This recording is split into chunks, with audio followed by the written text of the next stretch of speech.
just to imagine, you have, I think, I am a bit surprised here with when you are talking about recession and our rates, when we measure our recessions are with 2 digits, generally. And, you know, like 10% would be normal, yeah?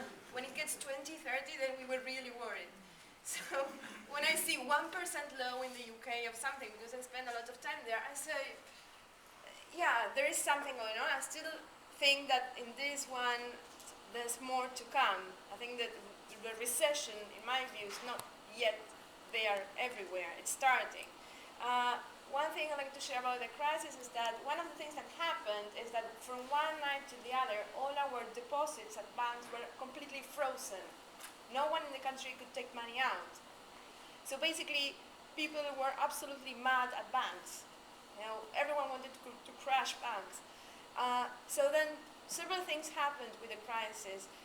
One is that people who had, everyone had a problem in the country. Everyone was, well, I don't want to be rude, but everyone was doing really bad. So the NGOs work was more appreciated by people.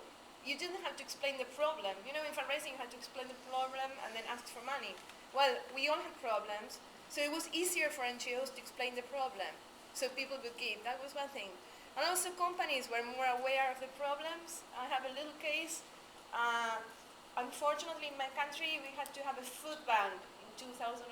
You know, Argentina was a food exporter for ages, and we were having a food bank because there was poverty, and some people were not having food. And the food bank was trying to make a partnership with the bank before the crisis, or in the year of the crisis. They were trying to make a partnership with Santander Bank. Of course, when this thing happened, having a partnership with a bank was like, you know, your worst friend ever. You know, no one wanted to see you with a bank. After a month and a half that, you know, this whole thing crashed, Santander called the food bank, and actually this partnership was going to be frozen or called off. The Santander Bank called the food bank, and they said to them, look, I have a problem. I have all my marketing people doing nothing, because they cannot go and sell anything to anyone. So we would like to offer you to put together your whole individual program in place, because they didn't have any. So the food bank put together all the individual giving program for the Santander Bank put all the individual program for the food bank. They did all the telemarketing, the advertising agency, did all the database. It's like you know, a dream, you know, a donor funding your fundraising investment. They launched a huge campaign, and that's how the food bank got their first donors.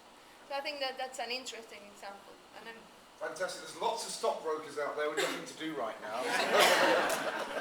Thanks, Norma.